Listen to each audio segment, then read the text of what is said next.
Friends, welcome to వని వంటిల్లు. ఇన్స్టెంట్గా అప్పటికప్పుడు గీ ఆయిల్ అనేది చుక్క ఆయిల్ లేకుండా గీ దోశ ఎలా తయారు చేసుకోవాలో చూద్దాం. చాలా టేస్టీగా అనిపిస్తుంది. ఇలా చట్నీ తయారు చేసుకుని ఎంత స్పాంజ్ లాగా ఉంటాయి అంటే నోట్లో పెట్టుకుంటే కరిగిపోయే అంత టేస్టీగా అనిపిస్తాయి.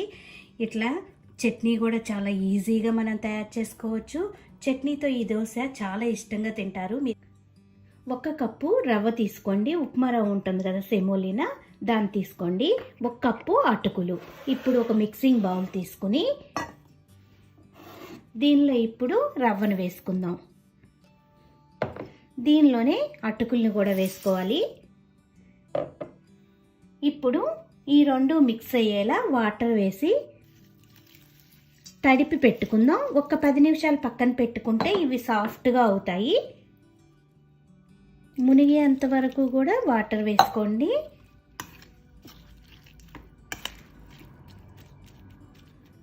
ఇప్పుడు వీటిని పక్కన పెట్టుకుందాం. మనకి రవ్వ అటుకులు నానేలోపు మనం ఇప్పుడు దీనిలోకి చట్నీ తయారు చేసుకుందాం. ఇట్లా 1/2 కప్పు పచ్చి కొబ్బరి తీసుకోండి. మీ స్పైస్ని బట్టి పచ్చిమిరపకాయలు తీసుకోండి. నేను ఇట్లా 3 తీసుకున్నాను. 1 ఇంచ్ అల్లం ముక్క, చిన్న ఉసిరికాయ సైజ్ అంతా చింతపండు, కొద్దిగా కరివేపాకు, 1/4 కప్పు పుట్నాలు తీసుకోండి, కొద్దిగా కొత్తిమీర. ఇప్పుడు ఈ జార్ తీసుకుని దీనిలో కొబ్బరి, పచ్చిమిరపకాయలు, పుట్నాలు,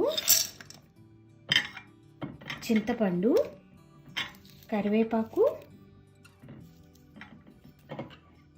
అల్లం ముక్కలు, కొత్తిమీర, రుచికి తగినంత ఉప్పుని వేసుకుని, ఎక్కువ వాటర్ వేసుకోకుండా కొద్దిగా వాటర్ వేసుకుని నీళ్ళని పోసుకుని మెత్తగా గ్రైండ్ చేసుకోవాలి. ఇలా గ్రైండ్ చేసుకున్న పచ్చడిని ఇప్పుడు ఒక బౌల్లోకి తీసుకుందాం.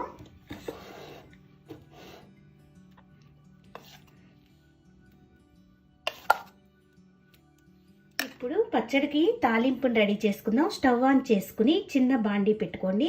దానిలో 1 స్పూన్ ఆయిల్ వేసుకోండి. ఆయిల్ వేడయ్యాక ఒక ఎండుమిరపకాయని ఇలా తుంచి వేసుకోవాలి. దీనిలో ఇప్పుడు కొద్దిగా ఆవాలు, జీలకర్ర, కొద్దిగా మినప్పప్పు, కరివేపాకు. ఇప్పుడు తాలింపు వేగిపోయింది. ఈ తాలింపునంతా కూడా పచ్చళ్ళలో వేసి కలుపుకుందాం. మనకు పచ్చడి రెడీ అయిపోయింది. దీన్ని పక్కన పెట్టుకుని 10 నిమిషాల తర్వాత మనకి చూడండి అటుకులు కూడా సాఫ్ట్గా అయిపోయినాయి, రవ్వ కూడా నానిపోయింది. ఇప్పుడు దీన్ని ఒక మిక్సీ జార్ తీసుకుని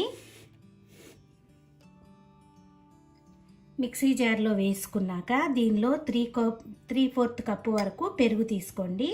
ఇప్పుడు ఈ పెరుగుని కూడా దీనిలో వేసుకుని కొద్దిగా వాటర్ వేసుకుని అవసరమైతే మెత్తగా గ్రైండ్ చేసుకోవాలి. మెత్తగా గ్రైండ్ చేసుకున్నాక ఒక మిక్సింగ్ బౌల్ తీసుకోండి. దానిలో గ్రైండ్ చేసుకున్న పిండిని వేసుకుందాం. ఈ పిండి కన్సిస్టెన్సీ ఇలా ఉండేట్టు చూసుకోండి. ఇప్పుడు దీనిలో రుచికి తగినంత ఉప్పును వేసుకుందాం.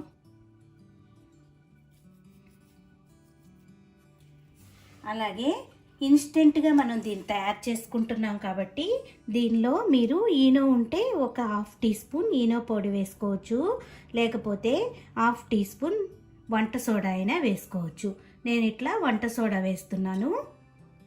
ఇప్పుడు మొత్తం కూడా ఒకసారి ఇలా కలుపుకోండి. మనకి ఇప్పుడు దోశ బ్యాటర్ రెడీ అయ్యింది. ఇప్పుడు దోశలు ఎలా వేసుకోవాలో చూద్దాం. స్టవ్ ఆన్ చేసుకుని దోశ ప్యాన్ పెట్టుకోండి. మనం ఆయిల్ ఏం వేసుకో అవసరం లేదు దీనికి.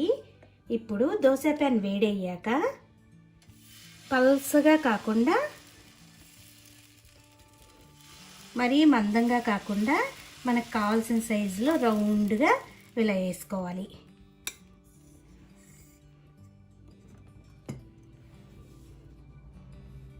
కాలుతున్నప్పుడు మూత పెట్టి 1 నిమిషం కాలనిద్దాం. 1 నిమిషం ఇలా కాలాక మూత తీసుకుని చూడండి, మనకి ఇది కాలిపోయింది. మీరు కావాలంటే మనం ఇది గీ దోశ కాబట్టి రెడీ చేసుకునేది. ఇప్పుడు పైన చుట్టూతా కూడా 1 స్పూన్ నెయ్యి వేసుకుందాం. ఇలా తింటే చాలా టేస్టీగా అనిపిస్తుంది. ఎక్కువ అవసరం లేదు. 1 స్పూన్ నెయ్యిని ఇలా వేసుకుందాం. రెండో వైపు ఇది కాలవసరం లేదు. మీకు కావాలంటే రెండో వైపు తిప్పుకుని కాల్చుకోవచ్చు, కానీ ఇలా కాలిపోతే మనకు సరిపోతుంది. చూడండి, మనకి పిండి పిండిగా కూడా ఏమీ లేదు, చక్కగా కాలిపోయింది. ఇప్పుడు దీన్ని ఓ ప్లేట్లోకి తీసుకుందాం. చూడండి, చక్కగా కాలిపోయింది. దీన్ని ఇప్పుడు ఇలా సర్వింగ్ ప్లేట్లోకి తీసుకుందాం. అన్నీ కూడా ఇలాగే ప్రిపేర్ చేసుకోవాలి.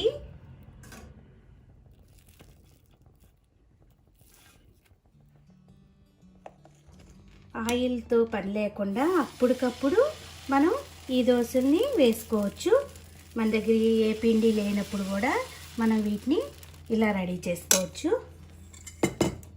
హెల్తీగా అప్పటికప్పుడు మనకి బ్రేక్ఫాస్ట్ కూడా అయిపోతుంది.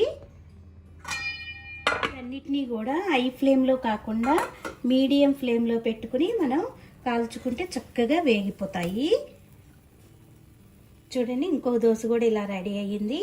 చూడండి, ఎంతో టేస్టీ అయిన దోశల్ని మనం 15 నిమిషాల్లో ఇలా రెడీ చేసి ఈ చట్నీ తయారు చేసి ఇవ్వండి. ఆయిల్ లేకుండా ఎంతో హెల్తీగా మనం దోశల్ని తయారు చేసి ఇన్స్టెంట్గా రెడీ చేసుకోవచ్చు. మీరు కూడా ఒక్కసారి ఇలా ట్రై చేసి చూడండి. ఈ వీడియో మీకు నచ్చినట్టయితే లైక్ చేయండి, షేర్ చేయండి, కామెంట్ చేయండి.